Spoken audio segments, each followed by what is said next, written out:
What's happening, Birmingham? Yo, this your boy Pat D. Keeping it 100.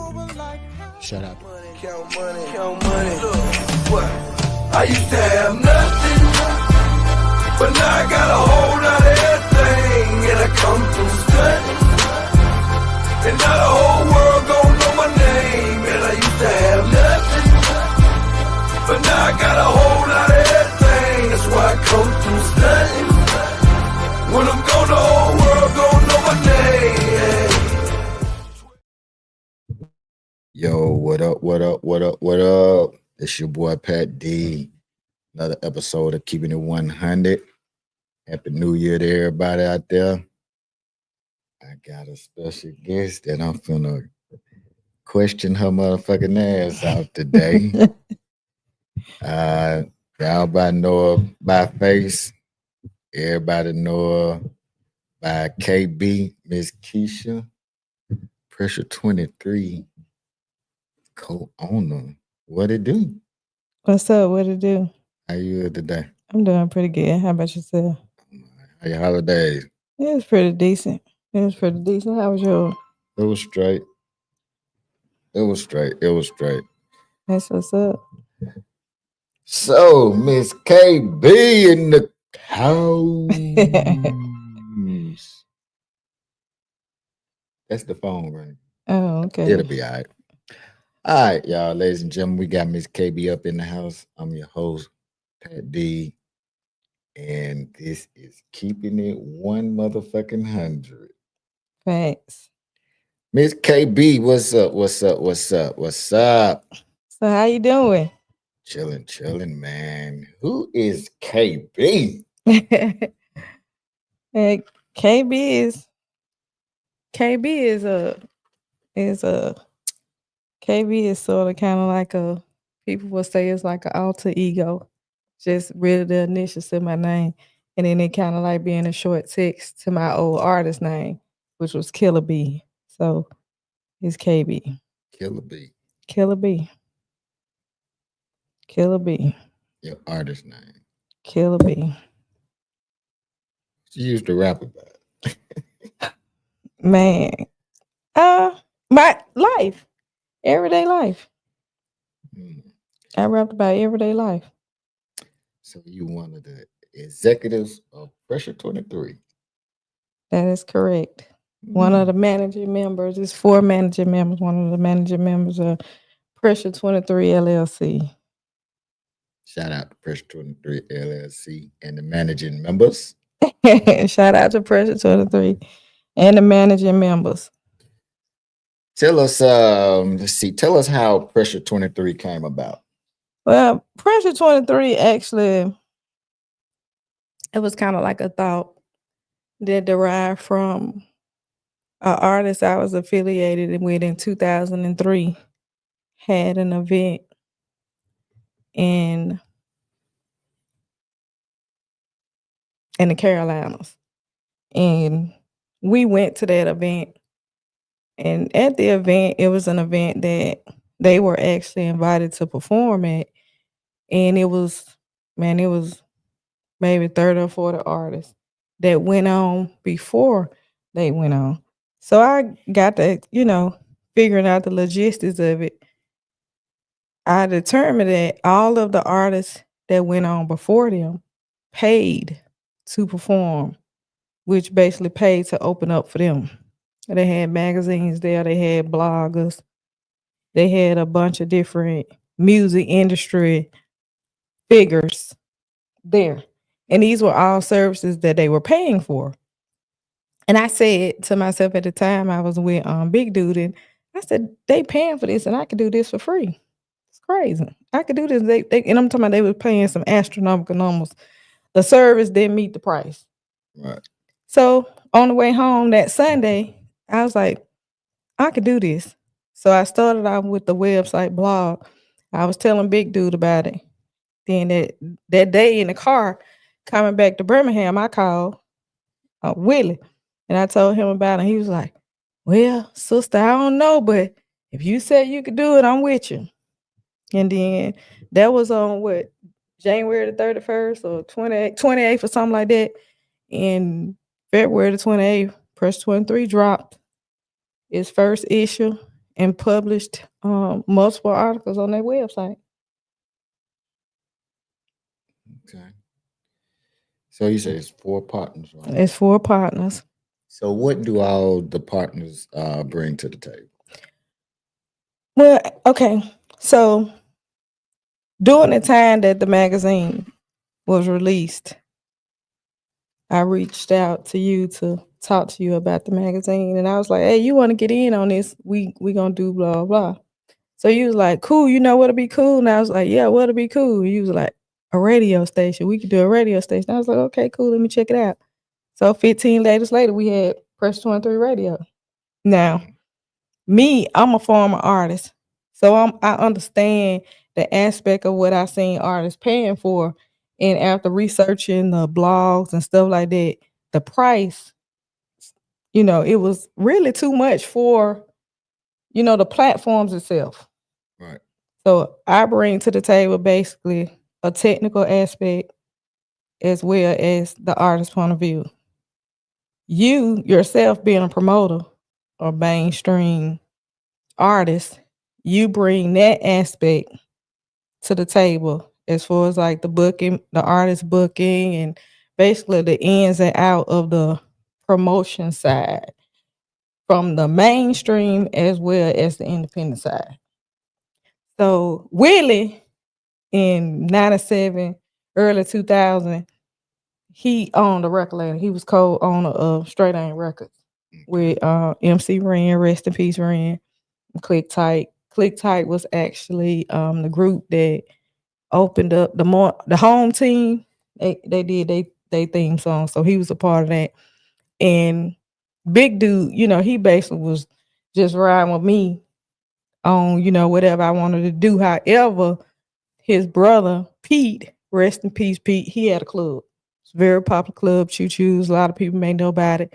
They kicked it at Choo Choo, so he was able to bring to the table like a club aspect, as far as like some of the ins and outs, as far as you know, club.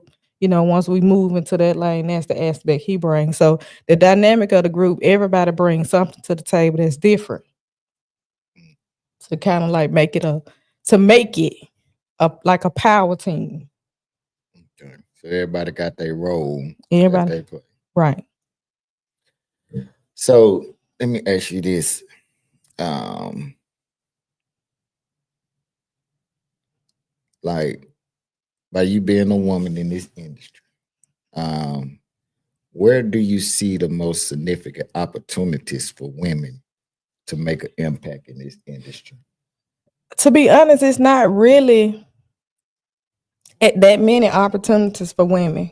Women pretty much have to make a mark. They had to come in more of a dominant aspect because it's that gender barrier is there. Right. So, in the industry, they look at women, mostly as assistants or maybe a secretary or, a bookkeeper or something like that. You hold the towels, wipe the sweat off or whatever. So, women, we basically have to just grind a little bit harder. So, the respect factor is, it plays a big part. Women, we have the ability to get in the ring with men. So, it's just not easy. Mhm. So what's going on in your city with the music scene? Man, my city, Murderham. Yeah, damn. The city is cutthroat. It's the music industry is cutthroat, and it's not everybody that's doing it. You have a few bad apples. I call them stage 4 cancer. At stage 4 cancer, that's it. It ain't really nothing you can do. You just waiting to die. Yeah. So every piece of poison that they drop, regardless of how small it is, it poison and it saturated the industry as in the Birmingham area as a whole. So it really it's messed up. It's either clicked up or it's separated. So, being as a radio station, um, as a radio station, what's the most significant challenges that you faced as a radio station, and how did you overcome it?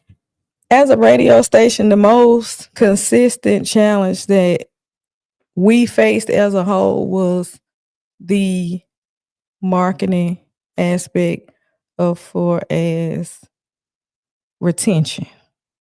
One day we may have 5,000 people listening at a time. One day we may have 7. One day we have 10. And if we can't just stop marketing it. We can't just say, "Oh, okay, we at a place we comfortable. We ain't got to do this no more." We tried it. In less than a week, we was down to 200 listeners. So the challenge is that as a radio station, you always gotta be out there, feet, boots on the ground, pedal to the metal, all gas, no brakes, all the time. It's constantly putting it in every place you can put it. Not just your city. You just got to put it everywhere you can all the time. Okay. As far as your artists, like how do you decide like which artists and songs to feature on the station? We have a submission portal. Anybody, this is something that we don't charge for. You submit through the portal. It's open to anybody.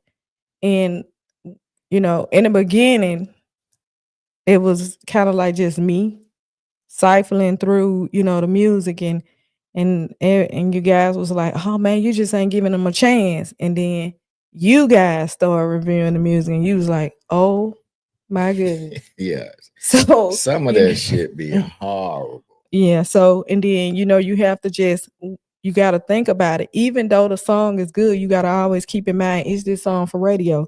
You have a lot of songs that's the intro is too long. So even though it's a good song, you can't play it because no one is going to sit on the radio and wait for 30 seconds for your song to come in. So you have to use those type aspects to determine based on, listen. You can try songs out. I've done that. Something that I think that may be pretty good. And how we do that is we'll take the song and we'll put it like at a peak hour. And we'll play the song. And you literally can watch how many people jump off the station while the song playing. So if we got a song that we think that may make it, we just test it out. Okay. Are there any plans to like expand Pressure 23 radio, reach or launch new initiatives? Currently right now we have the blog, the website, we have the P23 magazine, we had a radio station. In 2024, we actually launched the P23 music group. We actually was not going to launch it. We were not going to launch it until 2025. Why you look at me? One of our managing members, CEO, Mr. Pat D, took a picture in the studio, and my phone started lighting up. My messages, my phone, the radio station started saying, "Hey, y'all got a label? How y'all signing people to the label?" At the time, I was like, where it's come from? Because we kind of tighten that circle. We don't move around outside of the circle. I ain't do nothing but take a picture. Exactly. And somebody saw it. And then I was talking, and then I just so happened to jump on Facebook, and then I looked, I said, "Oh my goodness, this how they know." And then I called everybody and said, "Hey y'all, we gotta go ahead and launch it." Because it got leaked. Damn. You leakers out there. You leakers out there. Right. But not only do we have a music group, we listen to the artists that come to the station and the local artists as well as people that's in our state that's within, an hour and a half, 2 hours of drive, listen about not being able to have facilities to record in private sessions and stuff like that. So we have opened up P23 studios. So at this point, we are a centralized network for everything you need to launch an artist, build a fan base, and break artists. Y'all heard it. That's P23 movement shit there, you You know, feel me? we can do an in-house media run. I don't think a lot of people are really aware that you can do an in-house media run. We have Pressure 23 podcast series. We have multiple people that we partner with that have different podcasts and different things that we do. We have exclusive interviews. We have the vocal point. We have the beginning interviews. We have the P23 in the hood where we go out and kick it with the artists or entrepreneurs. We don't just do artists. We do other figures, reality shows. You know, if you go back and look on our platform, you can see that. You know, we do anybody that's an independent creator. That's what's happening. That's what's happening. Hey, so y'all tune in to Pressure 23 Radio. Y'all download the app. It's on Apple and Google under Pressure 23. Um, it's spinning right now if you download it. You did. So let me ask you this. What sets Pressure 23 Radio apart from other stations in this industry? Or the city or the state or um, unbiased, unbiasedness. We pride ourselves, me being a professional, my actual career field, I specialize in implicit biases and things like that about cultural, differences and stuff like that, about giving everybody an opportunity, giving everybody a chance. We don't judge, we don't click up, we don't engage in blackball activity and stuff like that. We don't do that. You can't come to us and say, hey, you can't deal with so and so. And by us being a licensed and insured business, we have the abilities and the license to play mainstream artists. But we choose to not play mainstream artists, which is promo revenue, which is very large promo revenue. So what makes us different is we chose the artist. We chose to cater to the artist versus the labels and promoters and big money. So we chose to operate within our own passions versus, a money thing. okay. So let's get down to some good shit. You feel me? First, I'm gonna ask you this because I know we got a lot of females in the industry. Um, in your opinion, being a female in the industry, do you think they take you serious? To be honest, I won't say that I don't believe that they don't take me serious. I think they view me as, well, not me. Because I'm known as a bully. I don't know how they go, but they tend to, you know, view women as soft, as easy to manipulate. See, you kind of hit on that. See, I tried to set the question up. So my next question is now that's the word that you are bullied in this music industry. What I mean, what's up with that? um, Miss Keisha mean, Miss Keisha, she a bully. Yeah. so I have what, I'm not approachable. I have what they call um in the workforce as a resting bitch face, which is I look mean. So I have a very serious demeanor. I look serious all the time. I'm focused, and when I'm really about my business, I definitely look mean. So I wouldn't say I'm a bully. I'm not approachable. So I'm not open to just anybody walking up to me and we coon by y'all. No, I'm not like that. That's not me. So if someone is doing something that I is against my principles and my morals, and you using my platform, and I may say, if you that's what you gonna do, I don't agree with it, but I ain't gonna fuck with you. So Right. they deem it as, oh, you trying to bully me into not doing so and so, to doing this to so and so, which is it has to be something negative. So Right. like spreading false stuff about artists and stuff, like, oh, I went book them or whatever. No, I don't do that. So if you choose to engage in that type behavior, then I ain't gonna fuck with you. So if you think that's bullying, then get what? I'm okay with it. Yeah, I know. I mean, I strive like our good business because I mean, Good business practices all day, hey, every day. you know, fuck with me. You got to keep it 100 because you know what I'm saying. Is yeah, I ain't really got Yeah, but your word. that and shit. We ain't trying to lose shit. You know what I'm Exactly. saying? So yeah, you got to keep it 100. Fucking around with these people over here, and Right. you know what I'm saying. So all right, um. I want you to explain something, okay? Okay. Explain this situation. You know, it's a lot of shit. You look on the internet and shit like that, a little back and forth. You know, all this type shit. Explain this situation with Gas House Records. Well, first I'm gonna kind of clear one thing up. It's not a back and forth. I block the niggas. Excuse my language. I block the niggas. If I don't fuck with you, I don't want to see you. If I don't fuck with you, what I need to watch you for? Right, So I don't fuck with you. I don't see you. I don't know what you're doing. So therefore, it's not a back and forth.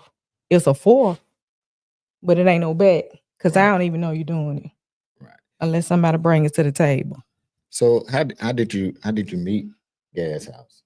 Well, an artist that actually reached out to me today or yesterday that Pisano, he was actually an artist with Gas House, and at the time we had just launched the radio station. We were building the catalog, and I don't know if someone sent me his music or I can't think of the song, but it was a song that my kid he loved that song that he had. So I had reached out to him and, gave him a heads up of who I was and, gave him the link to submit it. He ended up messaging me back and he was like, this is my CEO information and he can send it to you. So in my mind, I'm thinking like a CEO. And to me, that not get off the subject, that word is just too overused. But he's like, this my CEO.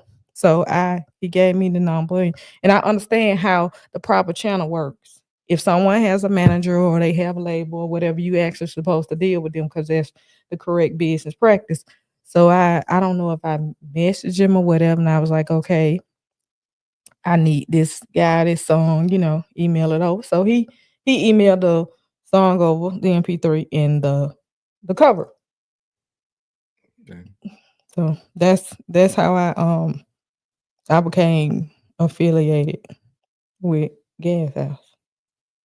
Okay. So after becoming affiliated with them, like did y'all do any projects together, anything like that? Well, within a year we did, but at that time, the artist, I was kind of communicating with him and got a little his backstory. And we have a magazine and a website, so I sent him that article submission, and he filled it out, and we end up publishing an article on him. So at that point, from a group that's a independent label. So I emailed him and said, hey, you got other artists on your label, feel free to submit the music. Um, I know in with a lot of people and they have a label and everybody on the team, they feel some type of way. You really shouldn't have feelings, but you feel some kind type of way if this person has this opportunity and the opportunity is not presented to everybody. So the opportunity was presented to everybody. And he sent over his daughter. Well, actually in the beginning, he only sent over his daughter. He sent over his daughter, and he sent over some music from him. And then we became friends on Facebook, and I would see the other artists, from that point. And then, they would reach out themselves and like, okay, can you send a song? Or they sent their own music in through the submission portal. Well, normally when you meet people, when you KB meet somebody, you normally do research. So how did you miss the red flags? Well, in his situation, when he told me his artist name Inferno, and he went into the story to tell me about that he had was somewhat famous. So okay, and I've heard of the name Inferno. Now at the time, I didn't research it because it was a transactional. It wasn't business related. It just was a transactional situation.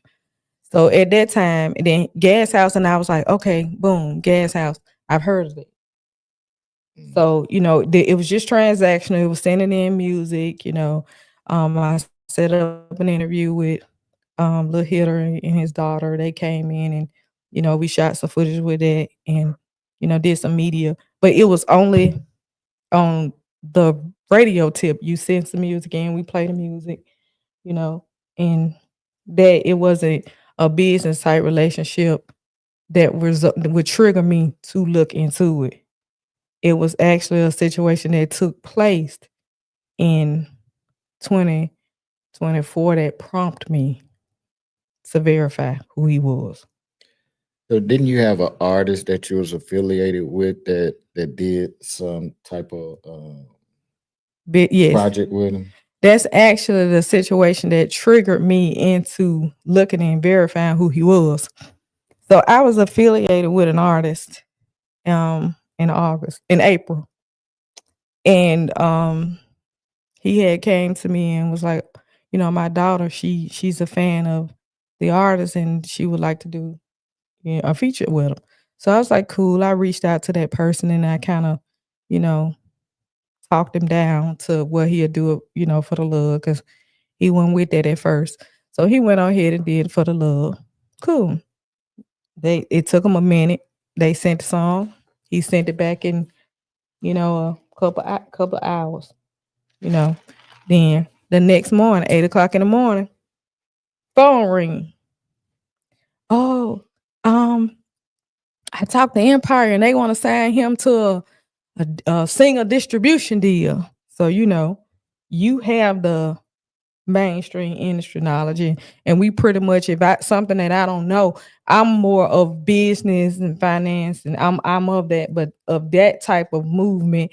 I joined you in on a call, and it was some things that were said that prompted me to be like, huh? Right. Huh? So like the first thing is he said, I don't tell many people this. I'm an A&R for Empire. So the flag was like, ding, you a postive supernod pissed on your grass. So you ain't no way you could hold it because you can't hold nothing. Right. So that was the first flag. So then we started getting into the details of the deal. So I went into numbers because that's me. I'm a numbers person. I said, okay, he was like, oh, that's an 80-20. And I said, okay, are we starting at the top with 100%? Yeah, it's 100. It's 80-20. It's 100. So that kind of like, do he, I'm saying to myself, do he know what I mean? And I said, okay, you get 5%, right? Yeah, I do. And I said, okay, well, where does your 5% come from? Do it come from him or do it come from Empire? Oh no, my 5% gonna come off of them. Nobody ain't finna give up none of their percentage. If you're an A&R, your percentage for it gonna come off of the artist. Yeah. The only person who giving 15% right now is Jay-Z and that Rock Nation distribution. And he ain't even got to give you nothing for it. He just letting you say Rock Nation for the 15%. But 20%, the A&R is going to get his 5% off the artist cut. So that right there prompted me to go look. So when the conversation was over, I got on the internet and I said, where do I know this Inferno? So I looked up Inferno. I'm a battle rapper fan. Inferno Dash is actually a battle rapper out of Philly. Brown skinny dude, dreads. If you ain't know no better. So when he said the dread, when I saw him and he said the name, it kind of the resemblance. So that's why it was something that I had heard before. And then I looked up the Gas House Music in Florida. Them dudes been getting it in since 2013. Same logo. So at that point, I'm like, so they got the gorilla. Same gas mask logo. I mean, exact same stuff. So that's where at that point I didn't even tell you that I had, was doing my thing. So I reached out to a person that's really close to me that has a distribution deal with Empire. And I had got some logistics. I didn't tell him why I was asking. So, he gave me the logistics. He's like, yeah, you're right. They'll never do that. They'll never get nobody. No. Right. Who told you that? So I didn't go into further. Then about a month later, that's when I got the call about him being shopped around. So he ended up trying to shop. He was shopping them around. He was shopping the artists around. Yeah, he was shopping them around. Wow. And I found this out in May. So after you found out, we ended up doing an indie event, and they were one of the labels participating. Right. From your perspective, why did you let them proceed with the indie? Well, at first I was like, no, they got to go. And then, we kind of like, it's June at this point. It's the beginning of the end of May. June, we like, okay, the way that it's looking is like he gonna try to drag this situation. And if we get that artist to perform, he'll give it to that artist. And it's something that we didn't have to manage because we already know. Right. We didn't know until that night at the end that these all of a sudden 6 or 7 or how many ever was ready to go. So we didn't know until that night then. So now it's a situation, but at the same time, the people that actually he gave them to were people that I brought. So therefore, it was a situation that I could manage. So during that period of the event happening, some issues had came up with a couple of artists, right? Actually, after the event, the day of the event, it was some stuff that was taking place at the event that was weird. It was stuff that was taking place, within that gas house circle at the event. And during the event, it was some artists that was there that did R&B was like, nothing like this is for us.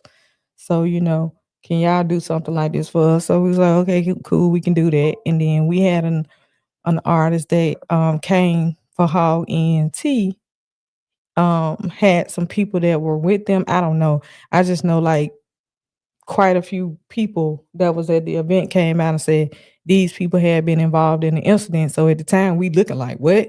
So, it kind of had like went away certain type of way. But at the same time, I'm waiting till the event over.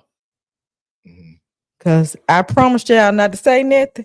And it was time for me not to say not to hold it no more. So that's where I was with it. So event was successful. Very. Shout out to all the people that came to the indie event at Club M. Right. Shout out to all the artists who performed.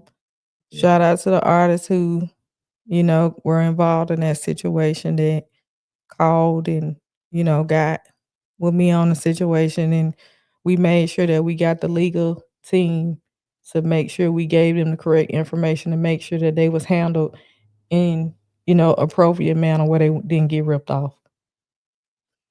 So you did a live. I did. Not too long ago, a couple days ago. Okay, yeah, I got that one. You did a live in your last live. I actually did 2 lives, but yeah, in the last one. Well, I know one of them. The one I'm talking about is you talked about how the Gas House CEO was talking about artists. Like, how did that come about? Well, he was actually talking about his own artists. So we know, y'all know me. People who know me personally, I am not a fan of someone what I call keeping somebody in a chokehold. So they had an artist on the label that markets himself very well. I mean, this ain't a platform for us to get nobody no shine today, but everybody know who this person is. It was said in the live. I won't repeat it here. But this person always promoting himself, always promoting himself. Boom, boom, boom. Every time you see me, always pushing himself.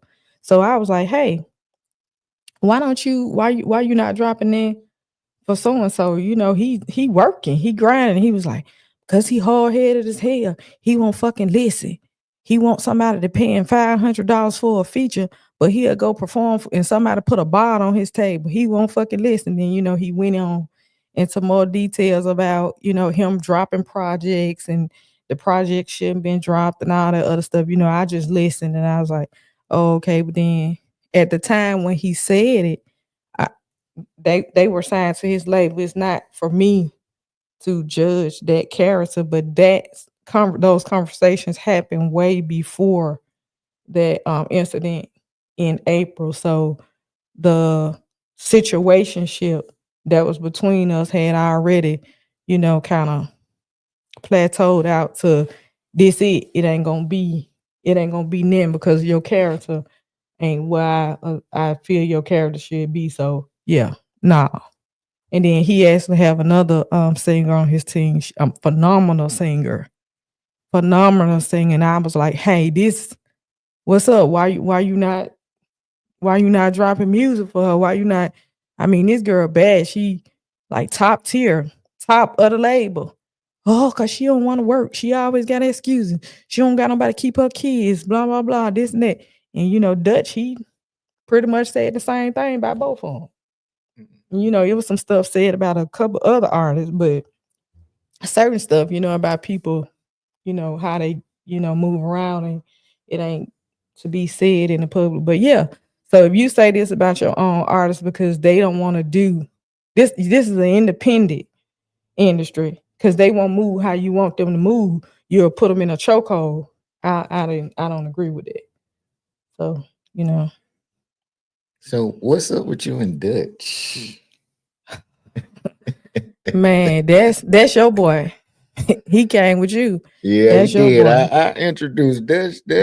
Dutch was all right, Yeah, and that was kind of like the what? Hold on, what was that? They said it was like a little funny name. They said he got that he do that. What they call it? Some kind of little name that he was on some whatever. But What? anyway, no, it was about the little the thing. So me and him, we was okay. We was I know, okay, yeah. and this is the manner in which he was okay. He was very informative. He told everything I needed to know. He told it. What Chris didn't tell, Dutch told it. So like when I first dealt with ABM, Chris was like, oh no, I wouldn't deal with them, they bad, blah, blah, blah. They ain't good people to do business with, blah, blah, blah, this and that. But I had already knew ABM. Right. So, it was like, okay, I don't allow people to tell me. And people say it all the time, including Tiffany said, you just got to learn, let them do it to you. Let them do it to you. And Tiffany nice, she'll let anybody make it, but she said I kind of let people, go too far. Or, let them show. And I already been advised on what type of people they is, but that's my perspective. I don't allow nobody to taint my thoughts on anybody. So he did a lot. He talked too much. He talks entirely too much. So I learned that if you give him something, he will tell whatever you wanted to know. So I would maybe tell him something about, me and Dwayne, as long as he feel that, oh, you think she that we cool. She telling me her personal business. Man, he told me about everybody in that city that do music. So yeah, I mean, he was cool. He wouldn't. He was like Chris said. He just wanted. He was looking for somewhere to belong. When I met him after, that was the first thing in my mind after I met him. When he was like, he just looking for somewhere to belong. Like he wasn't even a person. Right. So and then I was like, that right there alone made me be like, okay, whatever it is that he want to do, I'm gonna make sure that he can do it since you feel that he just looking for somewhere to belong. Cause I don't like when nobody do that. You got everybody. You trying to keep everybody in the show code so everybody can be beneath you. So that's why he had the assets that he had. And a couple of people was like, what's up with this? Why you giving him or whatever? And I didn't go into it because it was something personal on my end. We talked about it, and that's how he had the accessibility that he had, because I knew somebody was trying to put him in a chokehold, but he had the ability and the drive to be something, because he really, at that point, he started promoting and marketing himself. Right. And that was my thing. I wanted to be a fan of that, of him marketing himself, not him marketing somebody else. Right. So I've known Dutch for a long time. He used to run with my brother back in the Dark Shade days when my brother-in-law and them had Dark Shade records and shit like that. They was doing beats and stuff like that. I looked at him like a little brother. And I know, like, in the time of him being up here at Pressure 23, you know what I'm saying? Like, he was doing the lives and stuff like that, and like he was popping. He was doing it for him. He was popping and he shit. Was doing and, it for him. And like I said, I look at him like as my little brother. And shit, if I see something that ain't right or don't fit right with me looking at you like my little brother, you know what I'm saying? I should say something. Facts, you should say something. You know what I'm saying? And regardless if it make him feel some type of way, but if I feel like that is kind of hindering him or kind of like, holding him back, you know what I'm saying? I stepped up and felt the need, you know what I'm saying, to say what I felt. Right. And I guess he took it the wrong way. No, he talks entirely too much. So as soon as I told him, he left and told him. So what I said, and I'm gonna let the world know what I said as to why I guess because on his live or whatever he put on there, he said, he don't look at me the same. But Dutch, I'm the same motherfucking go-getter, money go-getter, hustling ass motherfucker when you first met me, all that shit. I'm still the keep me 100, all type shit nigga. You feel what I'm saying? So I told the nigga that his partner was acting, kind of jealous of him because he had fucking motion. Right. You know what I'm saying? So he took it, man, you don't know, man, we've been together like this. But one thing I know in the world, that shit, nigga, your own motherfucking folks will stab you behind the back. They be jealous of you and every goddamn thing. I don't give a fuck what you done been through. You know what I'm saying? What y'all done did together, whatever. That shit just reality. And if that was something that I brought to your attention, if that made you feel some type of way, you wasn't the nigga I thought you was. You wasn't the nigga that I thought you was. Especially if you called me your brother. And you went and said, and I was calling you my little brother. Yeah. One of the things that kind of like had tripped me out about that whole thing, during the time that, so the word is that I take artist music off of the station. That's one of the things that they've spread it around, that if somebody do something to me, I don't like them, I'm gonna take music off the station, blah, blah, blah, this and that. And that's not the case. We know he made a post saying that if you don't have, you have to contact him, you have to have consent for to put in the Gas House Records, Empire artist music, or for promo, and radio is promo for, if you didn't know, they need your consent. It require permission. Okay, I don't got your permission. Boop, pulled it off. Hey, I'm protecting the radio station. It's Pressure 23 LLC all day. It's about business. So boom, they come off. You the one put that out there. So yeah, I took them off. The second thing that I didn't like about the situation, the whole situation that's going on right now, Dutch started it. So, and this is how he started. He started it being honest. And instead of standing on it, his honesty, he chose to try to stay in the middle. And that's why he in the situation he in now. Because he trying to stay in a neutral position. And this ain't no neutral position when you a liar. So we was doing the R&B, we was setting it up. So the one of the people on his label, the one that I spoke of that was a great singer, I asked Chris first, do she have the material? And that was my answer. That's the way that I asked it. Do she have the material to headline a show? He said yes. So in general conversation, talking with Dutch, I mentioned it, and Dutch said she ain't got that shit. She ain't even got 2 or 3 songs. So I'm like, what? So then I told him what he said, and he told me some. Oh, no. So I said, fuck that, I'm going to the source. So I asked her, and she told me how many she had. So I then in turn, at this point, you a liar. Now I already know you're a liar because I know you're a fraud. I know you're a fraud.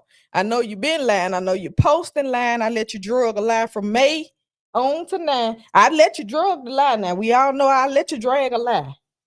You drug the lie. Now you didn't really lie because now you taking this to a level to where it's business. So then that's when I become a different person then.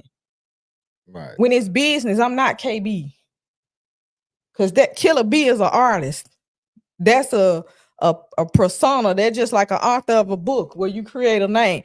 Right now, at this point, when you lied about this business, I'm Keisha Brown. I have family members that tell me, hey, I don't want to talk to Keisha Brown. I want you to be my cousin. I want you to be whatever, because I'm a different person at that point.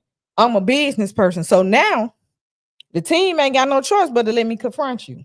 So instead of calling you on the phone, because people are lying, I got in that group in action. That's where that black and white come from. Okay. So you kept lying in the group. Now, all these days you lying, how long it went on for? About 7 days, 7 or 8 days. It went on from lying. And then he up there talking about, Dutch, I think you need to go talk to him. Talk to him about what? I done asked the nigga 80 times. He still fucking lying. I think it ain't no motherfucking misunderstanding. You lied. How the fuck is you lying a misunderstanding? That ain't no misunderstanding. And then when it all came down, he then in turn said, well, you didn't say released. I said period. Now, if this person on your team and he's the engineer for your entire organization, he should know. Right. She the artist, she should know. So everybody know a different number than you. No, nigga, you lied.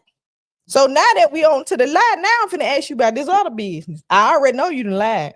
You shopping him because you shopped him and you went through a person who called me directly and was upset with me about it because they had tried to get him and then told me this gonna be like a 360. Don't do him like that. Right. So they was in their feelings because how you gonna let an outsider do this, but you didn't let me do it? Now, this is something I had to ride with from June to this point because I wanted to just go head on and get it. And, you know, we're a group, we're a partnership, the 3 of you, even Big Dude, and he ain't like no motherfucking body. He was like, okay, you know, I'm with the team, you know, they right, just hold it. The Reaper. Right. You know, he with the team, just hold it. So now at this point, let's come on with it. So now that we coming on with it, you mentioned it now, hey, this black and white show, Dutch talking about, well, if I would have knew he was gonna lie, I wouldn't even. Now, at this point, that's in the group text. Huh? It's posted on social media. That's in black and white. That's on social media. Okay. So the whole thing played out as a whole black and white situation because if he would have knew that Chris, because he was right above, was gonna lie, he wouldn't have never told me that. It's on there. They can look on my page. It's posted on there. Yeah. So he posted on there. Now, at this point, Chris telling me that Chris telling me that he ain't never told a lie in his life. Nigga, you was a kid. All kids lie. Now I'm just really looking at you different because you really don't care. You lie on social media every day. Sometimes that's why I don't look on when I get on social media. I don't really kind of try to pay attention no more because people just be posting and they'll been and lied 2 days, said something, and then 2 days later they'll say something else. And by this being my everyday life and my job, you know, finance. Okay, you are wired to detect the fault, to find the fault. So I'm on finance, so I just kind of really stay off social media as far as looking like that. I get on there to do what I got to do. So, but back to the subject. Dutch, he still, y'all could work this out. There's no working with a liar. Because there's no business can be transaction because I can't trust you. You done been deceptive on the business. Then you knew you wouldn't come produce. At one point, I feel like once you knew that she liked that, I can't lie to her no more, you was just gonna drag him because he kept saying, I can't make them do nothing. First of all, we didn't go to you. You called me at 8:30 in the morning on April the 13th at 8 o'clock in the morning. I called you. We ain't called you with this. You came with that. Kept being some I get on the Zoom with him tonight. And then I'm saying to myself, like, I'd have been on calls late. He can attest to that. I'd have been on calls late, but nobody don't be on no call unless the people overseas. When I was building the app overseas, we was on there late. We was on there late at night. We all was 4 a.m. You ain't talking to Gaza. You not talking to Gaza. Stop all y'all posting. Y'all ain't talking. Jay-Z ain't called no me. It's just too much of shit that just it be going too far. And it make you really look like a whole idiot. So you saying this, and then at the same time, y'all telling me, come on, you gotta hold it together. And then you get in there 50 Cent, goddamn man. At that point, I'm like this, if you a liar, fuck you. You gotta go. I don't want to sit at the table with no liar. I sit at the table with a thief before I sit at the table with a liar. Because if I'm sitting at the table with a thief, you know what I know? That nigga gonna take some. Right. If I'm sitting at a table with a liar, I don't know which way you coming. So I sit at a table with a thief before I sit at the table with a known liar. If I just keep catching, you can't say who is a liar and who not a liar. But when a person keep doing stuff and then they don't talk about it's a lie, it was a misunderstanding. If you can count, that ain't no misunderstanding. And if I ask you multiple times, and Dutch, he know it. He regular talking about just ask a misunderstanding. And somebody told me that he made a recent post said that I loved y'all or some shit. I love them people. Yeah, I think it said something like that. He loved us and shit. That's why he said that he don't look at like I think he was talking about me. Oh, I don't he know. said I don't know. He didn't look at me the same. But like I said, nigga, I ain't changed the motherfucking bit, nigga. I'm still Pat D from back in the day, nigga. Well, I blocked him. I don't fuck with him. I don't want to see you. If I don't fuck with you, I don't want to see you. I don't want to read shit you wrote. I don't want to know your thoughts. I don't want to goddamn a moonwalk with you, take a picture, take a bath, walk. I don't want to breathe the same air as you breathe. If I don't fuck with you, but I ain't got no choice. Right. So, like I said, I don't know. I just told him what I saw. You feel what I'm saying? Like I say, you can't put nothing past nobody. You know what I'm saying? These days, cause these motherfuckers out here, they slime. Right. It's slime season. I mean, cause you know, if your circle like that, then you got one of a kind of a circle. You know what I'm saying? Exactly. So like I can attest, like my circle, this Pressure 23 circle, I can attest to it, man. Everybody got each other back. You know what I'm saying? And you know, everybody have, you know, they opinions and stuff like that. And, you know, we all sometimes agree to disagree. Right. You know, but at the end of the day, we still family, you feel what I'm saying? But like you say, you know, you call me your brother, I call you my little brother. You know, if I tell you something or what I think I see as to something that, you know, kind of bother me, and you run like a little bro and run back and tell them, hey, Pat said I'm jealous of you and all this shit. Like, I mean, shit, nigga, me, if I would have got that information, me personally, I wouldn't even say shit. I would have I would have just sat back and see, you know what I'm saying, to Right. watch, to see Right. what's what, you know what I'm saying? Right. So, you know, hey, if he in his feelings about that and you know, don't want to fuck with her, then you know what I'm saying? Hey, I ain't tripping off her, you know. It's just deuces when we walk past each other. Hey, That's all I can tell don't, you. You hey, if I feel me? don't fuck with you, I don't even want to. You I ain't know, finna do that. My thing was with Dutch or whatever. The part that really tripped me out is, nigga, you can say whatever you want to, but everybody in the city know that he just started hollering your name after the situation. And you know it. You even said when I asked you, you said yourself, yeah, I see it. That's what you said to me.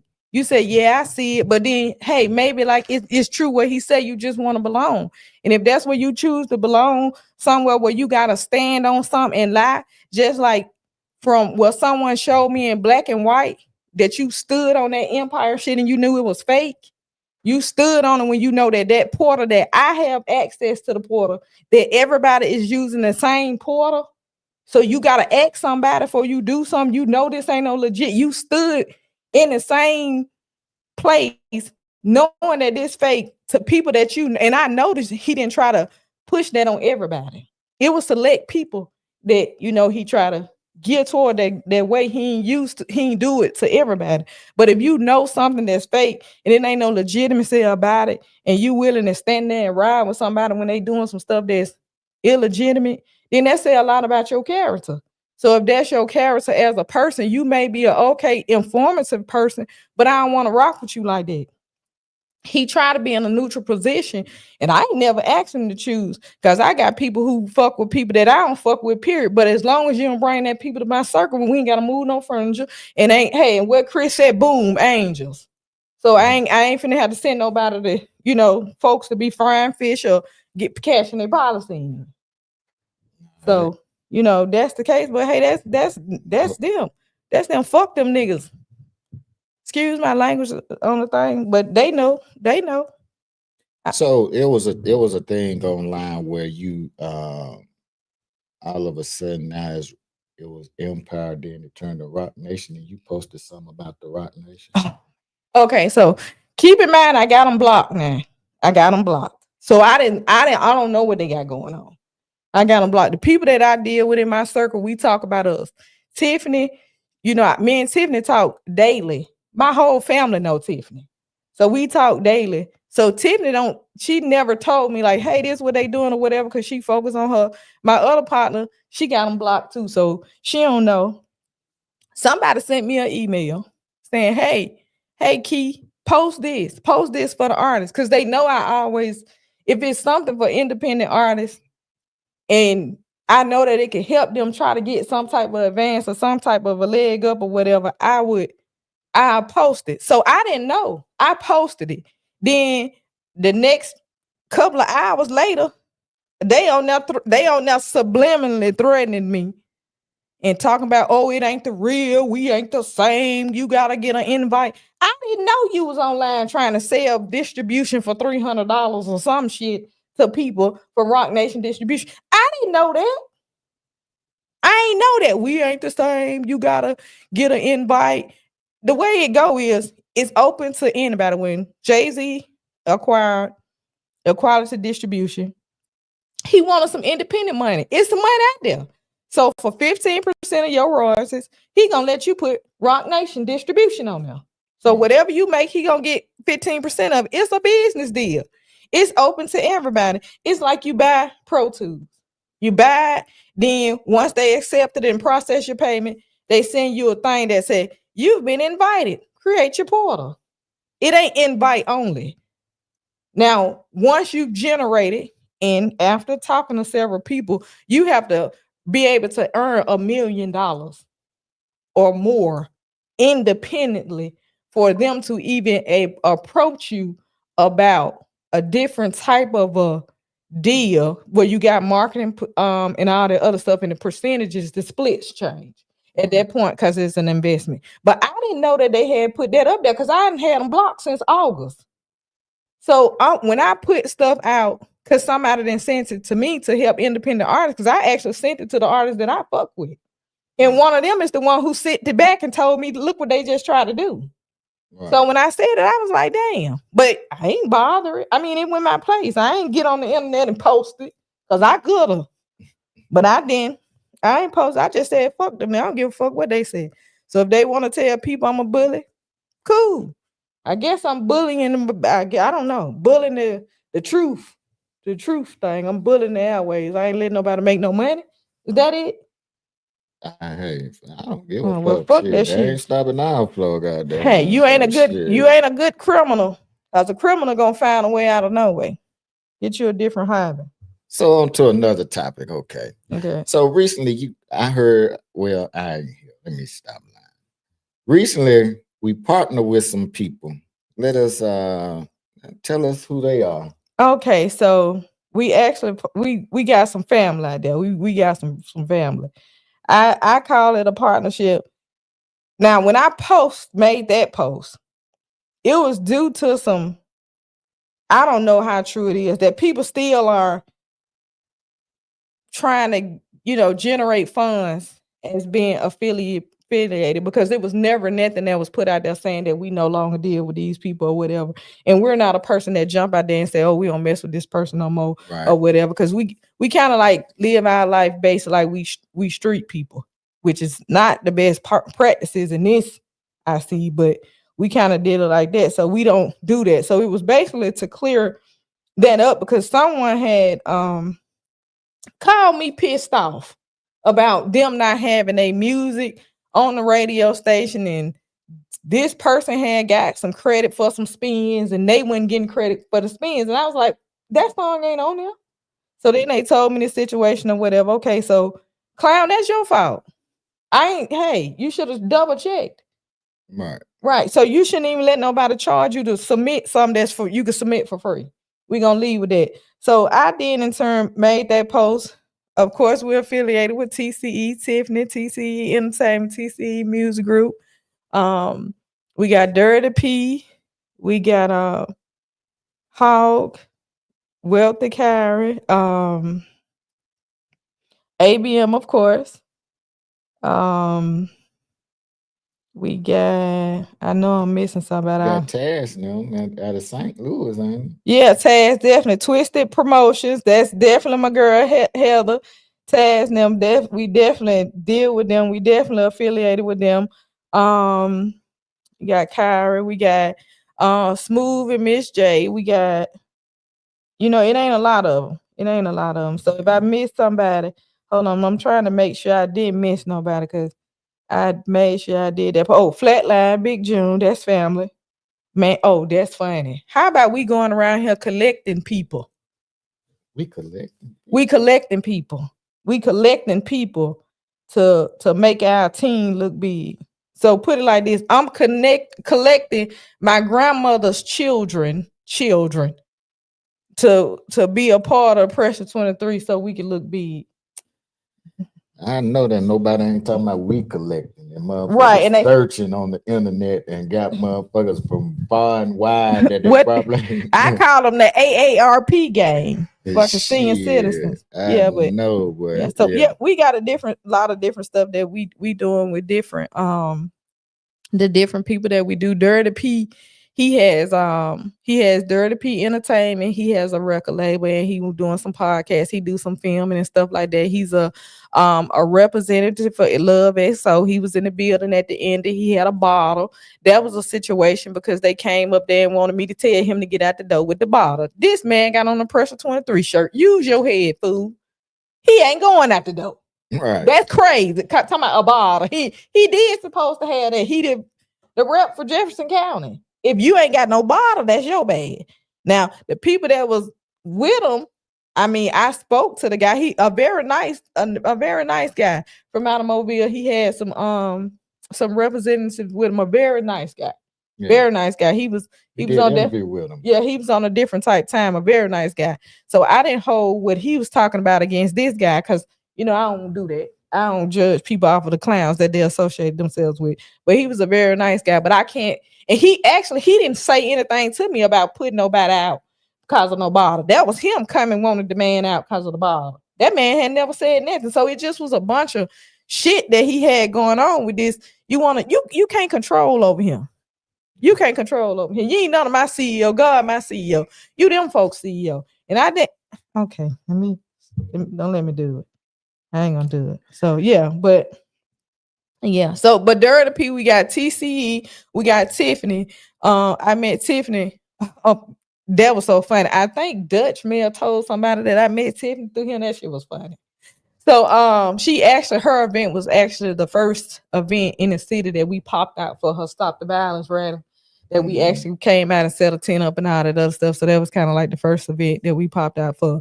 And she's been over here for a while. She a nice person. She a female, so it's hard. Shout out Tiffany got that motion. That's right. Big motion. Shout out to CEO Low. I'm glad. Welcome home. Welcome to the city, because they already know, it's you was behind the scenes. Now you done popped out like a raccoon. They ain't fucking with Tiffany like no more. I appreciate you coming on with it, Goon. I appreciate you coming on with it. Then the other people, we ain't even got to talk about them, because we don't talk about who we know. Google them. Look on the post and Google them. Everybody who we mention or anybody we fool with or deal with is 100% they business minded people that don't got no shady going on, and it's motion. Motion like a motherfucker. It's motion over here. We want to see you win, and he can't. And Dutch can't say that, because he had all the opportunities he could to win, as far as getting him some money. Nobody wouldn't even govern how he was getting him some money. He was charging people $100 to talk to us. I had a situation going on with a young man say he had paid some money for a conversation. That was your bad if you didn't get the conversation. Don't pay nobody no money to talk to nobody. I don't talk to nobody. I'm friendly. They'll come out better talking to one of y'all. The chances will be greater. I'll talk to y'all, man. Y'all need somebody to talk to. I'll talk to them. If you got some, I'm business. If you got some music you want to submit to the station, talk to me. I'm gonna tell you how to submit it to you. We gonna talk about that. If you got an article, you want to do a media run or something like that, you can talk to me. I want to talk about that. But it's other stuff that ain't business related. I don't want to talk about that. All right. So let me ask you this, Miss K Bay. What's name some of the couple of hottest artists in the city that you think of in just this city? Of course, we got S.D Elite. We got my boy Dot. We got my boy Paco the Dunn. We got CCE Yayo. We got K Mariah. And I know people gonna say, "Oh, you being biased." We definitely got FB Bucci. That's my guy right there. We got Kid Trouble. He do his thing. We got Nina Chanel. Of course, she do her thing. She had that song Big. Somebody sent it in to us. I don't think it was her people, but they sent it in. She was one of the first.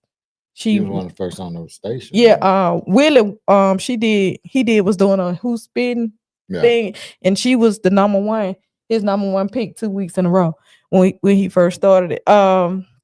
We got Nina Chanel, we got I like 205 Messiah. Yeah, I do. I like Messiah. Choir Boy. Choir Boy, I like him. He was in Ivy High or something like that. Ivy High. It's like a film that a reality show or something. They was a film or something they was shooting over at Miles. He was in that. Let me say, I don't. Of course, I want to name the ABM rappers, but I don't want nobody to say, "Oh, she's sitting up here," and I don't give a fuck. But I don't want to just sit up here and just name ABM artists. But I'm a lyrical person. I listen to lyrics. Like Chris made a statement and somebody sent it to me. He was saying, "Oh, you thought my wife and my daughter was fine." Okay, yeah, his daughter, she had some nice songs, but the lyrics gave adult written. So I know that she wasn't writing them. I don't give a damn what they said. She ain't write that shit. So it was adult written, but she's a younger child. She's a performer. She's definitely a performer. So she can perform. But if they give her the pen, when they give her the pen, she gone. When they give her the pen, she gone. When they give her the pen, she gone. Cause what they doing, they making it for her. And his wife, she actually got a song that had a song on the radio, and it was one of the songs that I would listen to going to work. It's called Too Cold. She is more of like she's into. I like poetry. She's more of a poet, and even though the songs and stuff People like, but I'm a lyrical person. So the poetry, the things that she was saying, Yeah, you could tell catch it's your attention. poetry. It's catch your attention. Even I mean, if it made it on the station, it made it if it did. So I'm not gonna say that if she get another producer, then she could do something. So, but let me see. The city Four got a lane Q. couple of Four city got lane some hot, Q. yeah. City got some hot folks. Four lane Q. Let me see. Oh my God. How could I TU? TU. It's test Yeah, TU. to you. Everybody got that. Test. TU Hey, is he'll holler that shit. You hear that shit all the way across the room, goddamn. right. Yeah. It TU. test. Yeah. TU. That's my dude right there. That guy right there, he is a very humble. He a very humble guy, and Yeah, he's he smooth. move around, and he don't allow people to influence him with negativity and other shit like that. He don't allow people to do that, and he does his own thing. He ain't looking to belong. Yeah. Like some people looking to belong. He ain't looking I to know when I belong. first heard him say it, I said, "What the fuck wrong with that nigga?" Until I found out what he was Right. doing, like that's his signature. Yeah, right. TU to the stage, you're a hit. It's test. You know Right. what I'm saying? Right. That's it. Shout out TU. Shout out to TU. He part of Pressure 23 fam. Right. Yeah. Shout out to you. So Shout out to Hoffa Luther King. I know that shit was gonna make you mad. I just had to say it. Look how he looking. Hey, what I called him on that line? Dusty Dutchy. yeah, y'all tripping. Shout out Hey, to so Oh, wait a minute. so what's up next for Pressure 23? Okay, so Pressure 23, of course, we have the P23 music group. What we plan on to doing with that. TC Entertainment actually signed their first artist to their label at the station. We've had a bunch of people reaching out to us as far as about getting signed and with P23 music group about signing some later. So what's up next for P23? We are machine over here. So in order for me to be able for them to see what's up next, I gotta explain it to them. As an artist, you need a way to promote your music to get it around the world. We're a global radio station that's here. You In the need city, you need everywhere. you need blogs, you need articles, you need publications. That's here. People have things that they like to engage in, like magazines and things of that nature. That's here. You need a place to create these projects. That's here. You need a place to create content from live performances. That's here. We have Blue Flame. We have Press Play. We have you have to do a media run. We have multiple shows, include Keeping It 100, CB Talk. We have Real Talk No Filter. We have Real Ninja Talk. We have Dirty P Podcast. We have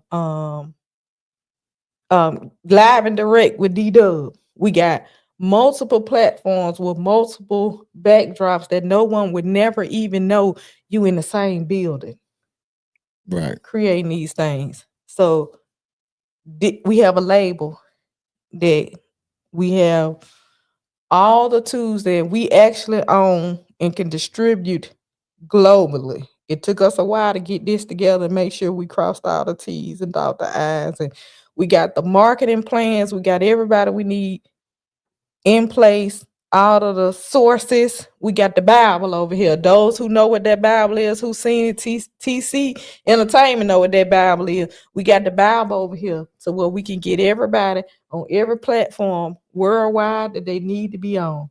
So over here, Pressure 23 is an independent artist breaking machine. Y'all heard it. So that's what's next for Pressure 23. We finally got all the pieces together. And the goal is to put Birmingham, Alabama in the position that it need to be in as Atlanta and Memphis. We have the talent as these states that are close to us, but due to the behavior and the crabby type motherfuckers environment, everybody can't grow. So right. here's a place that's non-biased that you can grow. So Pressure 23 is we gonna break some Alabama. We gonna break other artists. But what's next? We gonna break some Alabama artists. That's what we're gonna do. So how do you think the music industry will evolve in like the next 5 to 10 years? So as for radio, I can give radio an example. 95.7 recently let all their people go and turned into a platform that we have today. Right. So they're transitioning to a more self-run, self-sufficient type organizations to be able to gain maximized profit.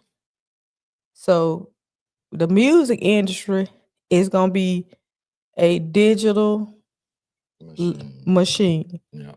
The key to it is you have to be a digital monster in order to make some money.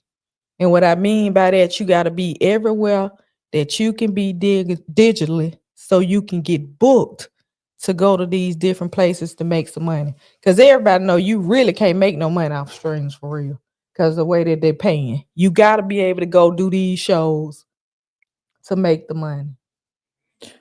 What role do you think independent labels and managers play in shaping this industry? Oh my God.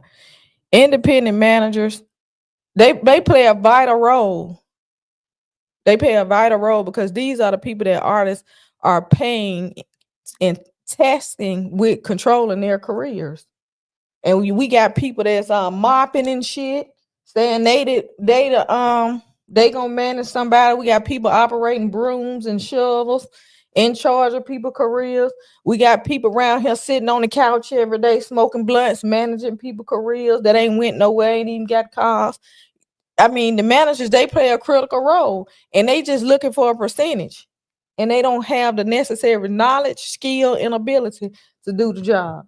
The labels, they have to really realize that we're here to make money, but you still need the knowledge, skill, and ability to be able to put these artists onto the next level. They play a vital role and they're not capable.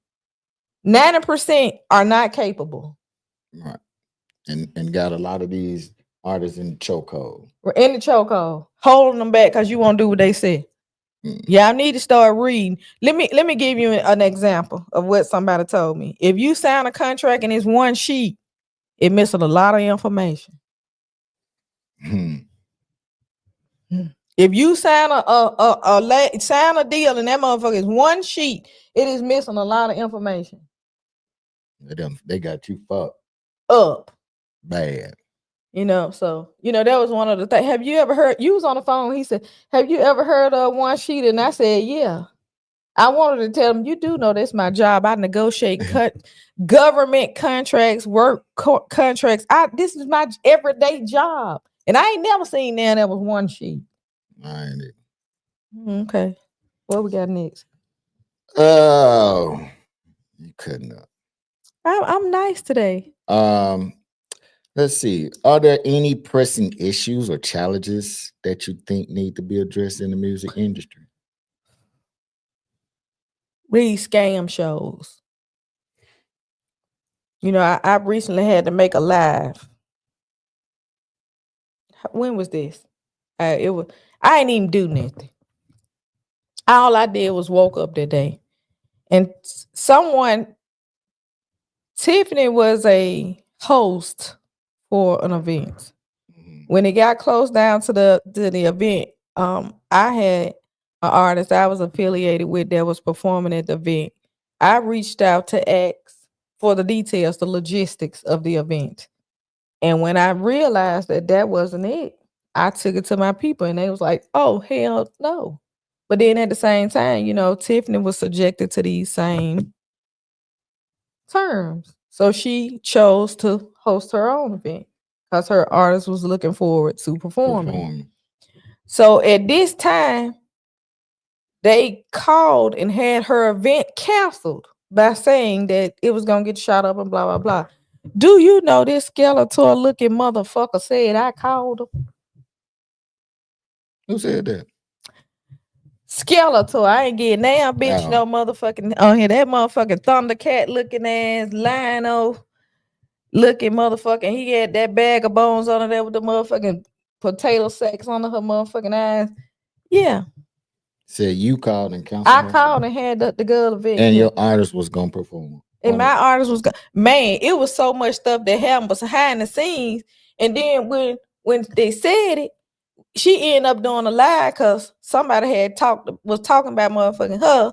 And then how we found that out on the lie, Buddy said, "Oh, I'm gonna call you and tell you what happened to your event." And that's how we know for a fact Skeletor had fucking said it. My God. So and when she said it to me, she was laughing, but I wasn't laughing. Because it's people out here that don't really know me.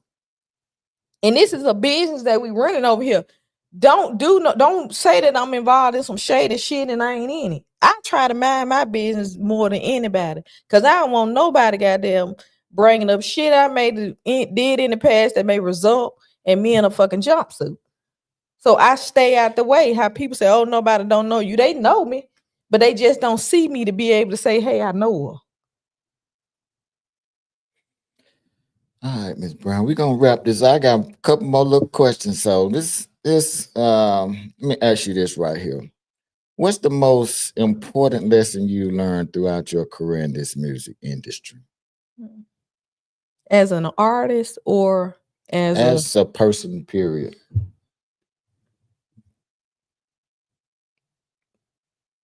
Don't change who you are as a person for this business.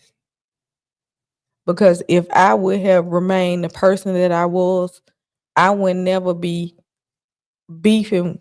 There's somebody that I don't even know I'm beefing with because I done blocked them. I would never be going back and forth with nobody, dropping breadcrumbs for the police and know they into it with everybody. And when somebody mow their ass down, they're gonna be on my house. So I shouldn't have changed to try to be more approachable and open to engaging with people. So that's why I just went back to being me and allow you guys to engage. So the thing that I learned the most is standoffish is okay and is in closed off. It's okay. All right, like you would ask somebody at the end of the interview, what would you tell artists, or what advice would you give artists today that is trying to make it to the next step? Read. If you want to know how promoters do what they do or how they supposed to do, Google it. Read up on. Just put in what's the job description of a promoter. Read. Reading is fundamental. Read. That's what I can say. I can't. If you don't know how to carry yourself as an artist, read. It'll tell you about artist etiquette. Read. That's life. You need to read. Yo, so the last thing is tell everybody how they could get in touch with KB. You can't. I'm just playing. I got on Facebook, Keisha Brown NBA on Facebook. On Instagram, I don't even be on it. It's Pure Intellect. Other than that, I really don't have no platforms. On the Pressure 23 app, if you message on the app, it comes to a phone that I have in my possession 95% of the time. So I do respond. I don't respond, y'all. I do. I respond. I respond sometimes. If you call me on Facebook Messenger, I don't answer Facebook Messenger. I don't even like to read Facebook Messenger. Please don't. Because somebody always messaging me a screenshot of some shit a clown doing. Well, yo, hey, man, this your boy, Pat D. I've been kicking it with KB, my partner. It's Pressure 23 Radio, keeping it 100 with your boy, Pat D. Go download the app, Apple and Google, Pressure 23. We got pressure23radio.com, pressure23.com. Pressure 23 P23mag.com. We got all that. Got the merch. Go on there. P23merch.com. Go on there, get your merch. Got Keeping It 100 Pat D shit. We got Press 23 radio shit. We got merch that we give you just for coming to the station. We merched out. See that? She merched out. Let me see. Can I see that? I'm merged out. Yeah, we merged out today. Yeah, we do. We ain't just got no website up because we and made a post online that said we gonna get some merch coming. We wear it. And a lot of times when you see us out, we had this on. And artists, I ain't telling y'all to wear y'all face 24/7, but I am a walking billboard for the business. I have multiple businesses, but this is the business that I'm marketing the most because it's the one that's been in operation the least. I am a walking billboard for the organization that I represent.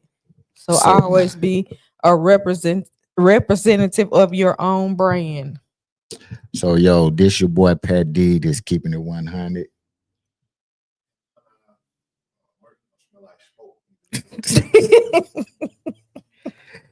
we got comedian big dude back there. But hey, yo, and to be honest, I want to get this clear. I don't beef with people. I don't beef with men. I get your bitch fucked. I've been doing that since 1994. Ask somebody, I will get your bitch fucked. I don't beef with men. I don't argue with them. I get your bitch fucked. So stop beefing with me because I will get your bitch fucked. Well, I ain't got nothing to say about that, but this your boy Pat D, Keeping It 100, and I'm out here.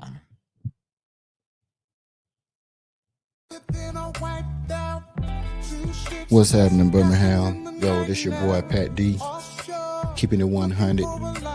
Shout out. Count money. What? I used to have nothing, but now I got a whole lot of everything, and I come